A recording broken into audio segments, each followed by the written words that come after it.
ಗಾಗಿ ನೀಡುವ doctor the Ra Bendre ಕಾವ್ಯ ಪ್ರಶಸ್ತಿಯನ್ನು ನೀಡಿ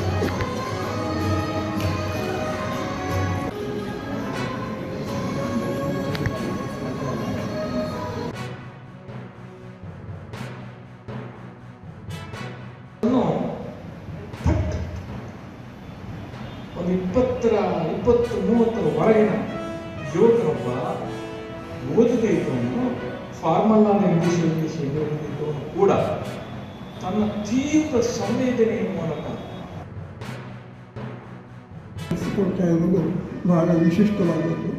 ಇಲ್ಲಿಗೆ ಕರೆತಂದು ಇಲ್ಲಿ ಒಂದು ನನ್ನ ಮೆಚ್ಚಿನ ಕವಿಯಾದಂತಹ ಬೇಂದ್ರೆಯವರ ಹೆಸರಿನಲ್ಲಿ ಒಂದು ಪ್ರಶಸ್ತಿಯನ್ನು ಕೊಡ್ತಿರುವುದು ನನಗೆ ತುಂಬ ಸಂತೋಷ ಮತ್ತು ಸಮಾಧಾನವನ್ನು ತಂದುಕೊಟ್ಟಿದೆ.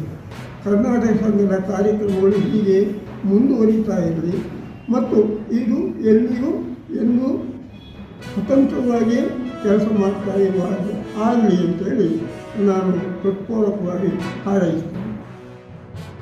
ಕೊಡ್ತಾ ಇರೋದು ನನಗೆ ಹೆಚ್ಚಿನ ಸಂತೋಷವನ್ನು ತಂದಿದೆ. ತೀನುಶ್ರೀ ನಿಜವಾಗಿಯೂ ನಮ್ಮ ಕನ್ನಡ ನಾಡು ಕಂಡ ಅತ್ಯಂತ ಶ್ರೇಷ್ಠ ಪ್ರತಿಭಾವಂತರು, ಸೃಜನಶೀಲರು, ವಿದ್ವಾಂಸರು. ನಿಜವಾಗಿಯೂ ಅವರ ವಿದ್ವತ್ ವಿಲಾಸ ಇದೆಯಲ್ಲ, ನಾವು ನೆನಪಿಸ್ಕೊಳ್ಬೇಕಾದ್ದು ವಿದ್ವತ್ ವಲಯದ ಪ್ರತಿನಿಧಿಯನ್ನು ಆಗಿರುವಂಥವ್ರು. ಅವರ ಹೆಸರಿನಲ್ಲಿ ಈ ಪ್ರಶಸ್ತಿ ಸಿಗ್ತಾ ಇರೋದು ಸಹಜವಾಗಿ ಗೌರವ ಮತ್ತು ಸಂತೋಷ ಅಂತ ಭಾವಿಸಿದ್ದೀನಿ. ಸಾಧನೆಯ ಕನ್ನಡದ ಶ್ರೇಷ್ಠ ಇಬ್ಬರು ಸಾಧಕರಿಗೆ ಕೊಡ್ತಾ ಇರೋದು ಕರ್ನಾಟಕ ಸಂಘದ ಕಾರ್ಯದರ್ಶಿಯಾಗಿ ನಮಗೆ ಬಹಳ ಸಂತೋಷದ ವಿಷಯ. ಕರ್ನಾಟಕ ಸಂಘ 96 ವರ್ಷಗಳ ಸುದೀರ್ಘ ಇತಿಹಾಸವುಳ್ಳಂಥ ಕನ್ನಡದ ದೇಗುಲ, ಕನ್ನಡದ ಸಂಸ್ಥೆ. ಎಸ್ ವಿ ರಂಗಣ್ಣವರ ಅಧ್ಯಕ್ಷತೆಯಲ್ಲಿ 1943ರಲ್ಲಿ ಬೇಂದ್ರೆ ಅವರು ಗಂಗಾವತರಣ ಓದಿದ್ದು ಸಹ ಇದೇ ಕರ್ನಾಟಕ ಸಂಘ ಆವರಣದಲ್ಲಿ. ಇದು ಕೊಡ್ತೇವೆ, ಆಸ್ಪತ್ರೆ ಕೊಡ್ತೇವೆ.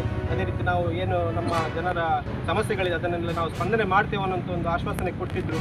ಅದೇ ರೀತಿ ಬೇರೆ ಎಲ್ಲಿ ಕೂಡ ಒಂದು ಎಂಥದೋ ಒಂದು ಧಾರ್ಮಿಕ ಅಥವಾ ಬೇರೆ ನೆಲೆಯಲ್ಲಿ ಏನಾದರೂ ಒಂದು ಮಾತುಕತೆ ಆದರೆ ನಮ್ಮ ಮೊದಲಿಗೆ ಬಂದು ಮಾತಾಡುವಂಥವ್ರು ಉಡುಪಿ ಚಿಕ್ಕಮಗಳೂರಿನ ಸಂಸದರು. ಆದರೆ ಈ ನೀಟ್ ಪರೀಕ್ಷೆ ಆಗಿ ಪೇಪರ್ ಲೀಕ್ಔಟ್ ಆಗಿ ಇಷ್ಟು ದಿವಸ ಆಯಿತು.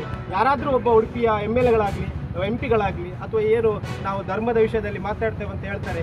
ಈಗ ನಿನ್ನೆ ತಾನೇ ನಮ್ಮ ಕಾರ್ಕಳ ಸುನೀಲ್ ಕುಮಾರ್ ಅವರು, ಅದೇ ರೀತಿ ನಮ್ಮ ಭರತ್ ಶೆಟ್ಟಿ ಅವರು, ಅದೇ ರೀತಿ ನಮ್ಮ ಎಲ್ಲ 2 ಜಿಲ್ಲೆಯ MP ಗಳು ಮಕ್ಕಳ